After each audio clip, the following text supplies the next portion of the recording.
연주를 인하여 감사합니다. 저희는 삶 속에 준비하는 예수 재림이라는 주제로 일주일을 보내고 있습니다. 참 제가 감사한 것은 우리가 생활은 생활대로 하고 재림 준비는 재림 준비로 한다면 얼마나 힘들고 복잡하겠습니까? 그러나 예수님께서는 삶 속에서 예수님의 재림을 준비할 수 있도록 우리를 초청하고 계십니다. 이번 시리즈를 관통하는 말씀, 만약 그대가 오늘 하나님과 바른 관계에 놓여 있다면 그리스도께서 오늘 오신다 할지라도 그대는 준비되어 있는 것이다. 그러므로 영혼을 위한 재림을 위한 준비는 오늘 하나님과 바른 관계를 맺는 것입니다. 그래서 예수님께서 십자가를 앞에 두고 그렇게 엄청난 사건을 앞에 두고도 매 순간순간 그 십자가를 향해 가는 모든 시간 속에서 사람들을 만나시고 관계를 새롭게 하셨습니다. 오늘은 연기 피우지 않는 사랑, 향유를 부은 마리아에 대해서 저희들이 살펴보면서 어떻게 예수님께서 한 여인과 또 그 여인이 예수님과 어떤 관계를 맺었는지를 함께 살펴보겠습니다. 여기 마태복음 26장 6절로 13절에 다음과 같은 말씀이 있습니다. 예수께서 베다니 문둥이 시몬의 집에 계실 때에 한 여자가 매우 귀한 향유 한 옥합을 가지고 나와서 식사하시는 예수의 머리에 부으니 제자들이 보고 분하여 가로되 무슨 의사로 이것을 허비하느냐 이것을 많은 값에 팔아 가난한 자들에게 줄 수 있었겠도다 하거늘 예수께서 아시고 저희에게 이르시되 너희가 어찌하여 이 여자를 괴롭게 하느냐 저가 내게 좋은 일을 하였느니라 이 여자가 내 몸에 이 향유를 부은 것은 내 장사를 위하여 함이니라 내가 진실로 너에게 이르노니 온 천하 어디서든지 이 복음이 전파되는 곳에는 이 여자의 행한 일도 많아요 저를 기념하리라 하시니라. 맨 마지막 성경절이 우리의 마음속에 깊은 울림을 줍니다. 온 천하에 어디든지 이 복음이 전파되는 곳에 이 여자의 행한 일도 많아요 저를 기념하리라. 예수님께서 이 세상에 계실 때 겸손하라 이런 말씀을 많이 하셨는데 어떤 행위를 보고 칭찬하신 이 경우가 특별히 그것을 그냥 칭찬만 하시는 것이 아니라 이거를 복음이 전파되는 곳마다 이 여자가 행한 일도 말하여줘서 저를 기념할 것이다 라고 이 정도로 칭찬한 것은 어떤 의미로 우리의 생각 속에 과한 칭찬이라고 생각이 되는 것입니다. 그런데 이게 과한 칭찬이 아니라 거기에는 예수님께서 특별한 그 여인의 행위를 드높이는 어떤 이유가 있었습니다. 그 이유가 오늘 귀하기 때문에 그리고 이 사건이 그 당시에 우리가 생각하기에도 과한 것이 아닌가라고 생각하는 그 생각 때문에 이 성경은 성경의 사복음서에 4개의 복음서에 다 기록되어 있어요. 여러분 요한이 말하기를 예수님께서 행하신 일이 이외에도 많지만 만약 낱낱이 기록한다면 이 세상의 두기에도 부족할 줄을 아노라 이렇게 이야기했습니다. 엄청난 일을 행하셨는데 기록된 것은 선별되어서 기록된 것입니다. 그런데 특별히 네 복음 기자가 모두 기록했다라고 하는 것은 13개의 사건뿐이 없어요. 그런데 그 13개의 사건 중에 하나가 무엇이냐면 향유를 부은 이 베다니 문둥이 집에서 있었던 막달라 마리아가 예수님께 부은 사건입니다. 이 네 기록과 그리고 시대의 소망에 있는 말씀을 주목해보면 이 여인은 어떤 사람이었냐면 한 여자 죄인인 한 여자 요한복음 12장에 그 이름을 댔어요. 마리아입니다. 시대의 소망 568페이지 보면 그런 7 귀신 들렸던 마리아입니다. 그런데 이 여인의 한 행동을 예수님께서 드높이셨던 것입니다. 무슨 사연이 있습니까? 우리가 아는 것처럼 우리는 어제와 그제 여리고 2인조를 만났습니다. 삭개오를 만났고 바디메오를 만났습니다. 그 삭개오와 바디메오는 예루살렘을 향해서 가기 전 마지막 대도시에 서 있었던 두 사람이에요. 그래서 두 사람은 예수님의 재림을 앞에 두고 마지막 교회인 라오디게아 교회의 형편을 대변해 주기에 아주 충분한 사람들이었습니다. 그리고 나서 예수님께서 십자가를 지러 올라가신 것입니다. 더 이상의 대도시는 없었어요. 그런데 거기서 예수님께서 소도시에서 마지막으로 만났던 사랑하는 사람이 있었습니다. 그 사람이 누구인가? 바로 나사로와 그 가족들이었어요. 여러분 여리고에서 이제 예수님께서 두 사람을 만나고 베다니로 올라갔습니다. 예수님께서 이 세상에 본인이 말씀하시기를 여우도 굴이 있고 공중에서도 집이 있지만 나는 머리 둘 곳이 없다라고 이야기했는데 이 사람의 집에 가서는 베개를 베다니 라고 사람들이 놀란 집이 이 집이에요. 베다니에 있는 그 나사로와 그 두 자매의 집이었습니다. 그래서 아주 편안하게 예수님께서 봉사하실 때마다, 예루살렘을 들리실 때마다 예수님은 베다니에서 편안히 주무실 수가 있었어요. 왜냐하면 사랑하는 사람들이 있었기 때문에 그렇습니다. 그리고 나서 베다니에서 이제 마지막 예루살렘을 넘어가기 위해서는 빼빠지게 고생을 해가지고 올라가는 데가 빼빠게예요. 빼빠게를 지나면 그 다음에 이제 내리막입니다. 그러면 빼빠게에서 예루살렘 도착하기 그 전까지 올리브 마운틴이 있어요. 거기가 감람산입니다.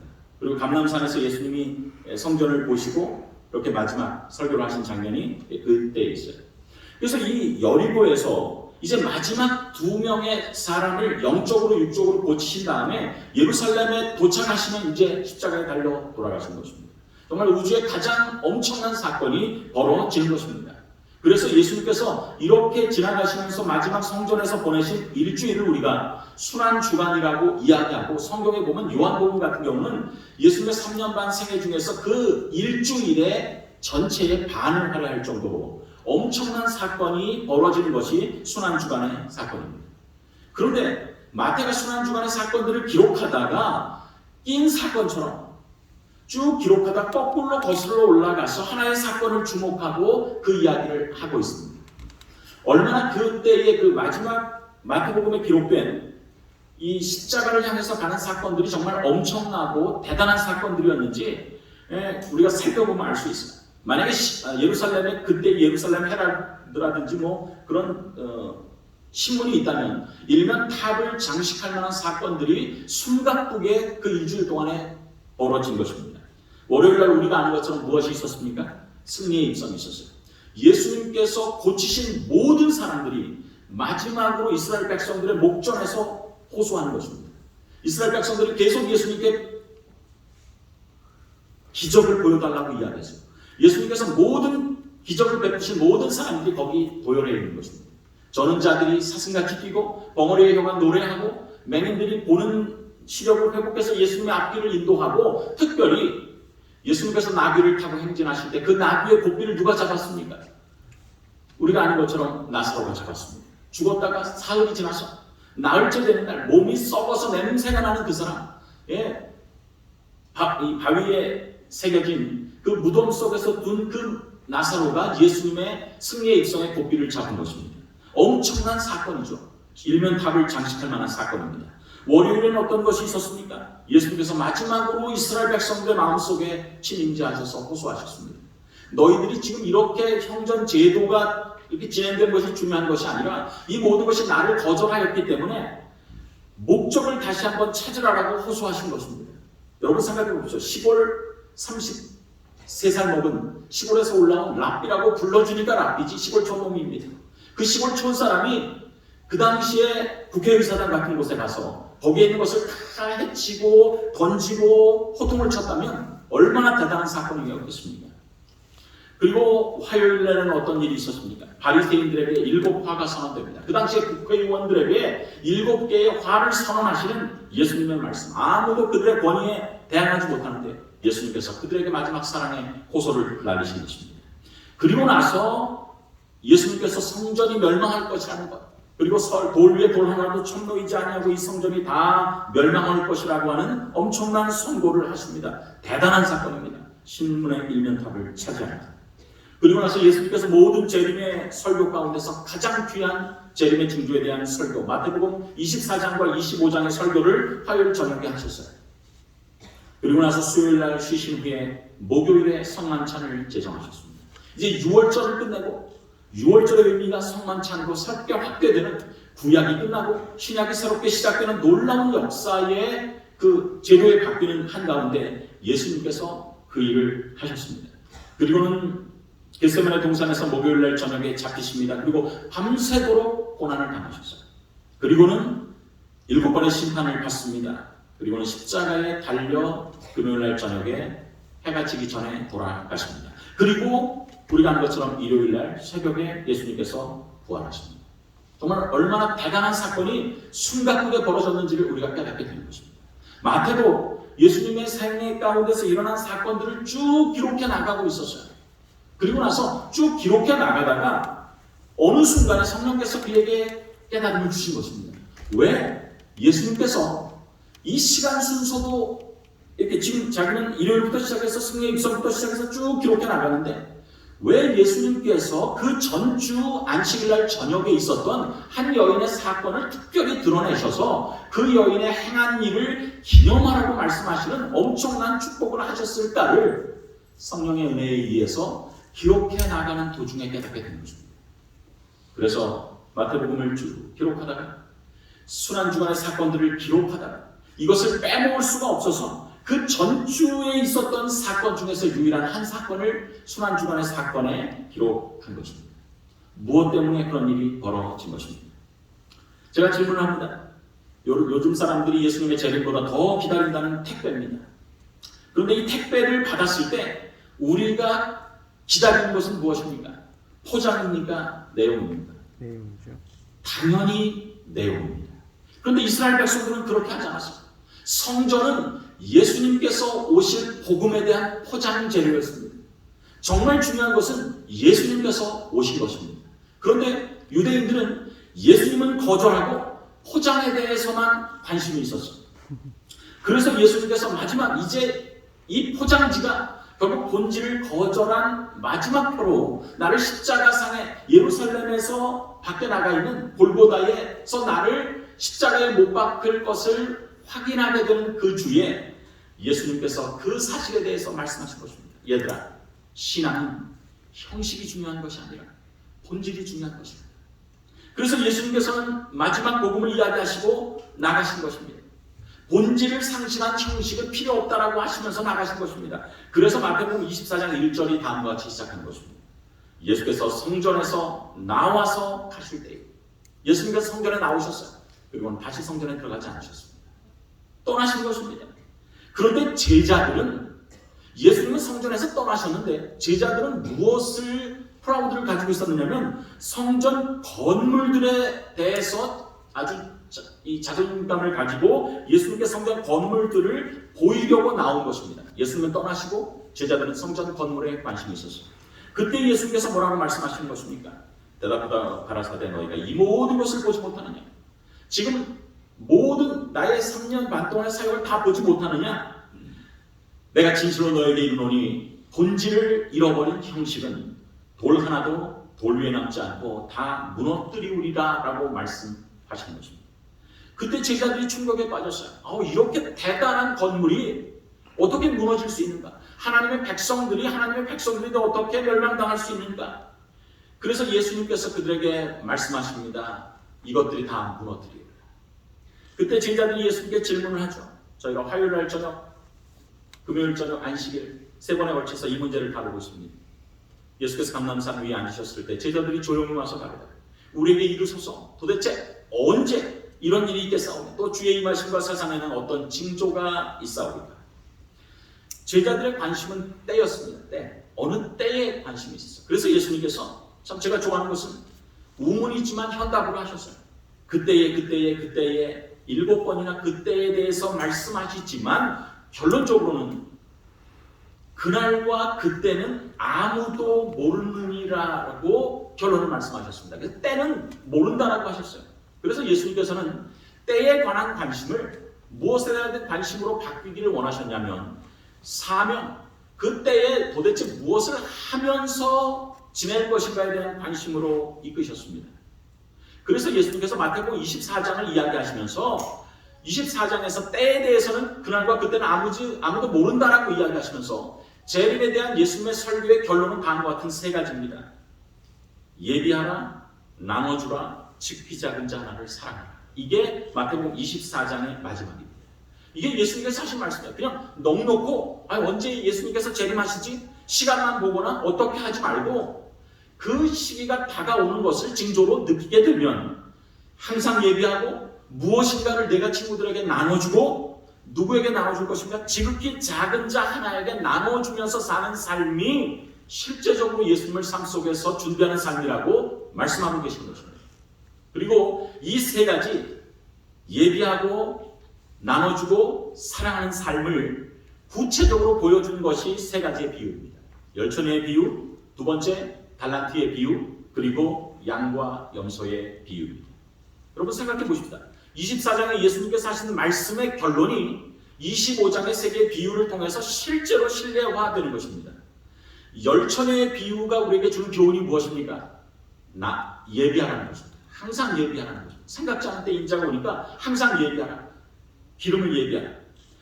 달란트의 비유가 우리에게 주는 것이 무엇이냐면 너 혼자 그것을 땅속에 가둬주지 말고 장사하라는 것입니다. 여러분 장사가 무엇입니까?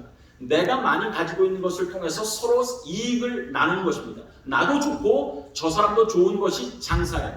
그래서 내가 가진 것을 통해서 저 사람을 유익하게 하면서 나도 부유하게 되는 것. 그게 장사입니다. 예수님께서 나눠주라고 말씀하셨어요. 그게 달란트의 비유입니다. 그리고 지극히 작은 자 하나를 사랑하라고 말씀하신 것. 그게 무엇이냐면 양과 염소의 비유입니다. 여기 내 형제 중에 지극히 작은 자 하나에게 한 것이 곧 내게 한 것입니다. 그래서 우리가 예수님께서 그토록 살기를 원하는 삶, 예수님의 재림을 앞에 두고 예비하고 나눠주고 사랑하는 삶이야말로 호들갑스럽게 예수님의 재림을 준비하는 것이 아닌 삶 속에서 예수님의 재림을 준비하는 아주 실제적인 방법이라는 것을 예수님께서 설교하시고 예화를 드신 것입니다. 근데 참 예수님께서 좋으신 것은, 제가 예수님을 참 사랑하는 것은 예수님은 설교 말씀만 그렇게 하시고 본인은 다르게 살지 않으신 분이라는 거예요. 그 다음에 사도 이 마태가 예수님의 삶을 그것을 기록하면서, 이게 다 마태가 기록한 것 아닙니까? 24장도 마태가 기록하고 25장도 마태가 기록하고 그 다음에 나오는 예수님의 마지막 사건들의 마태는 모두 참여했기 때문에 예수님은 정말 그렇게 사셨는가를 확인하게 된 것입니다. 예수님은 십자가를 앞에 두고 재림을 앞에 두고 살아가는 우리들에게 삶 속에서 어떻게 재림을 준비하는지를 가르쳐 주시는 것을 예수님은 십자가를 앞에 두고 정말 그렇게 사셨는가? 마태가 깨닫기 시작하신 것입니다. 26장을 기록하면서 마태는 성만찬에 예수님께서 이렇게 사셨다는 것을 깨닫게 되었습니다. 예수님은 성만찬을 예비하셨습니다. 내가 성에 들어가서 어떤 사람이 물동이를 들고 가거든, 우리 선생님께서 내 집에서 유월절을 예비하기를 원하셨다 하라. 그래서 예수님께서 마가의 다락방을 예비하셨습니다. 그리고 나서는 예수님께서 성만찬 예식에 무엇인가를 나눠주셨습니까? 나눠주셨어요. 무엇을 나눠주셨습니까? 떡과 포도즙의 교훈을 나눠주셨습니다.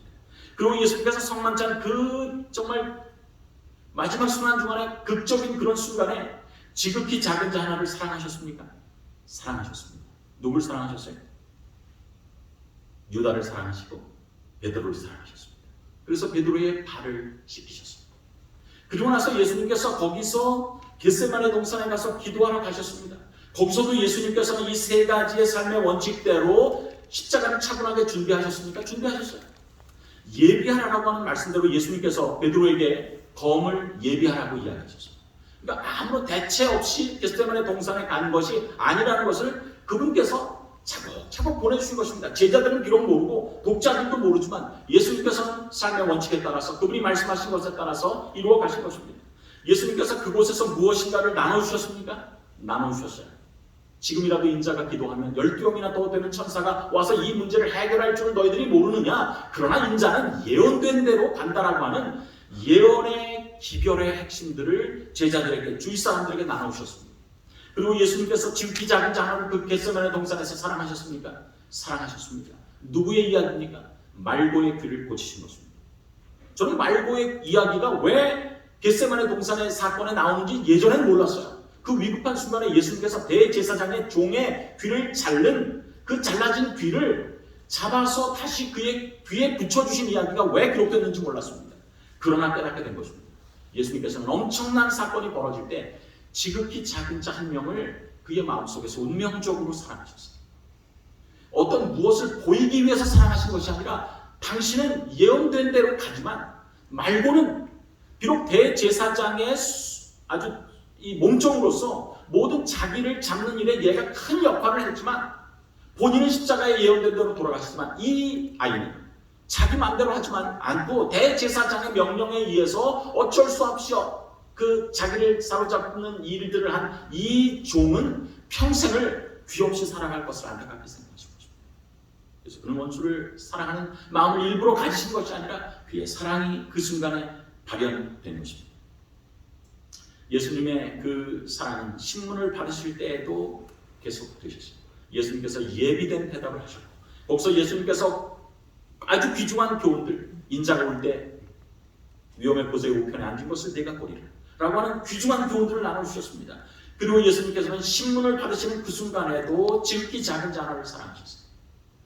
자기를 그 전에 내가 닭이 2번 울기 전에 3번 나를 부인하리라 라고 그렇게 말씀하고 같이 기도하자라고 했는데 그것을 상실한 잊어버린 수제자, 자기를 저주하고 욕하고 자기의 이름을 부인할 때 닭이 올 때 예수님께서 시몬 베드로를 바라보신 것입니다.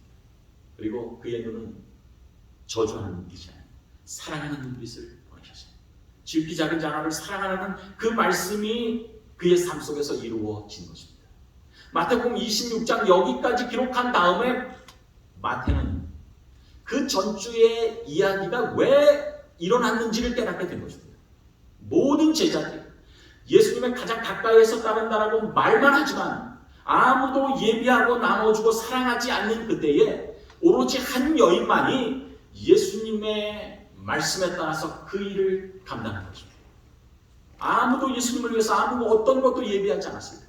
그 여인은 300데나리온의 재산을 팔아서 예수님을 위해서 장사를 예비하는 향유를 예비한 것입니다. 그리고 아무도 예수님의 죽음에 대해서 어떤 이야기를 하지 않는데 그 여인이 깨뜨린 옥합은 이게 무슨 냄새지? 이거는 향유 아니야?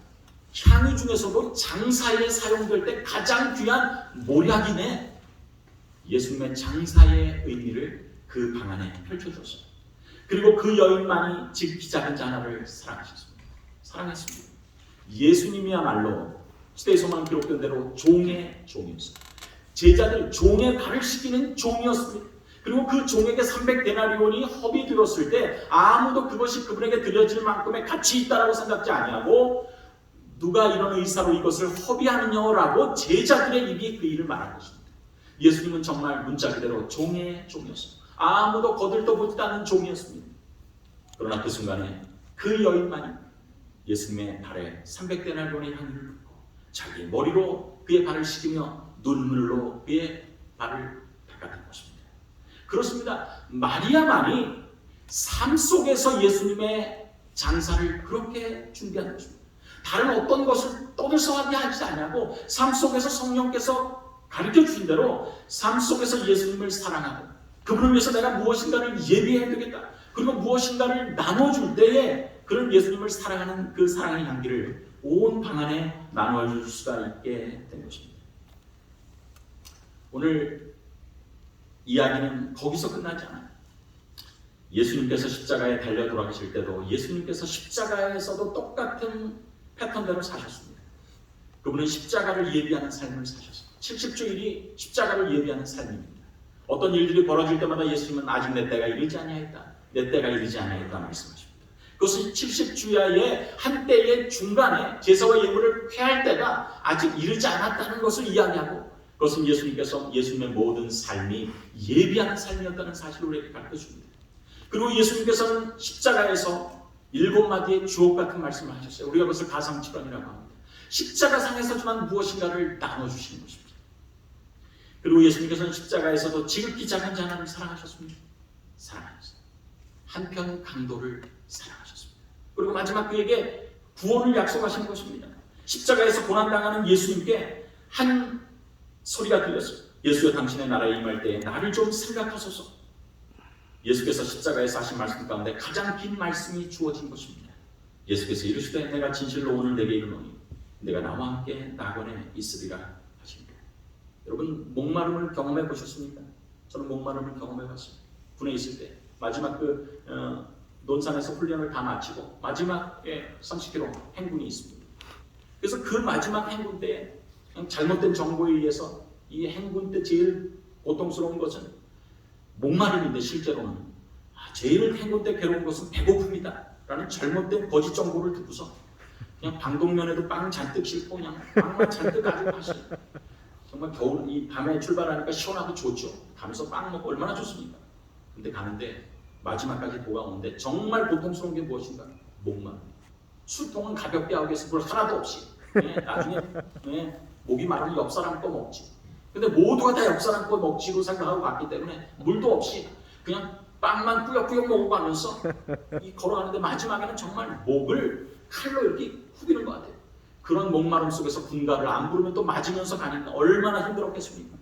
그래서 여러분, 목이 마를 때 이야기를 꺼내는 것은 무지하게 힘들다는 것을 제가 알았어요.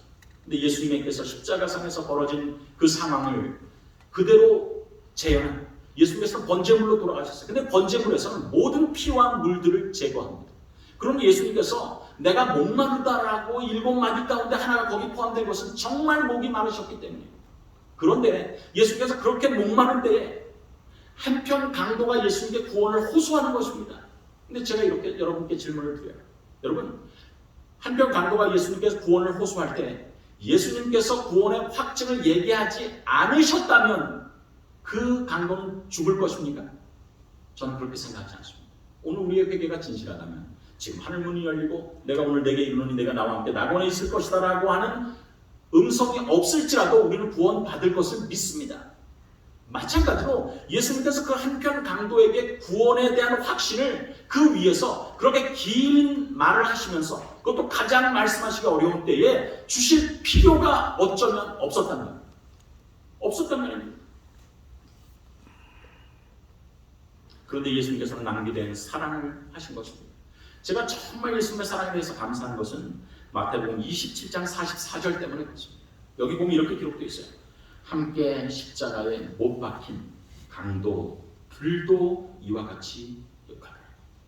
십자가에 달린 다음에 저는 이 한편 강도는 회개한 줄 알았어요. 그러나 십자가에 달린 다음부터 예수님께서 정말 그의 사랑의 모습을 보이기까지 그 달린 가운데 상당히 많은 부분 그 한편 강도는 예수님을 저주하고 욕했습니다. 그러다가 마지막 순간에 회개한 것입니다. 그리고 나서 예수님께서 사랑의 구원의 확신을 갈구한 것입니다. 그런데 그에게 회개가 진실하기 때문에 말씀을 안 하셨어도 구원을 받는 그 순간에 예수님은 그 십자가에서 그 고통스러운 순간에 그분이 할 수 있는 모든 힘을 짜내서 그분께서 그에게 십자가상에서 하는 말씀 가운데 가장 긴 말씀을 하시는 것입니다. 왜냐하면 그분은 일이 끝나가는 그 순간에도 그리스도는 죄인을 용서하시는 분이셨기 때문에 그런 것입니다. 예비하고 나눠주고 사랑하는 삶을 예수님께서 그렇게 사신 것입니다. 그리고 마태가 깨닫기는 아무도 예수님의 제자로서 3년 반을 예수님을 쫓아다닌 제자들 중에 어느 누구도 예수님을 그렇게 예수님의 말씀대로 그분의 뜻대로 살지 않았습니다. 오직 한 여인만이, 모든 사람의 지탄을 받는 한 여인만이 예수님을 위해서 예비하고 나눠주고 사랑한 것입니다. 주원에 이런 말씀이 있어요. 그분께서는 너희가 여기 내 형제 중에 지극히 작은 자 하나에게 한 것이 곧 내게 한 것이라고 말씀하신다. 만일 우리가 진지하고 사랑이 깃든 목적으로 넘어지고 타락하는 자들의 발을 붙들어주기 위하여 모든 기회를 이용한다면 우리의 생애는 헛되게 산 생애가 되지 않을 것이다. 우리의 태도는 거칠고 교만하고 독재적이 되지 않을 것입니다. 우리의 생애는 그리스도의 숨은 은혜로 향기로워질 것이다. 예수님의 재림을 우리가 어떻게 준비할 수 있습니까? 우리의 신앙이 다른 사람들을 매캐하게 하는 연기를 피우는 신앙이 아닙니다. 주님께서 우리에게 주시는 은혜대로 삶으로 향기를 바라는 신앙이 예수님의 재림을 준비하는 신앙이라고 하는 사실을 이 아침에 우리가 더 깊이 확신하게 되기를 바랍니다. 말씀을 마치겠습니다. 함께 기도하시겠습니다. 하나님, 오늘 우리가 마태와 함께 왜 예수님께서 그토록 한 여인, 모든 사람에게 손가락질을 받은 듯한 한 여인을, 그리고 그의 삶이 7번씩이나 귀신 들렸던 한 여인을 그토록 칭찬하셨는지를 깨닫게 하시니 감사합니다. 우리도 신앙의 본질과 현실 속에서 많은 경우 형식에 더 치우친 삶을 살고 있지 않습니까? 그러나 예수님께서 그러셨고 마리아가 그랬듯이 신앙의 본질인 예비하고 나눠주고 사랑하는 삶을 이 아침에 살기를 원하니 주님 도와주셔서 우리의 삶 속에서 예수님 재림 예비하고 삶 속에서 무엇인가를 나눠주되 오늘 우리가 만나는 지극히 작은 자 하나에게 사랑함으로 그 일을 감당할 수 있도록 도와주시옵소서. 예수님의 이름으로 기도드리옵나이다. 아멘.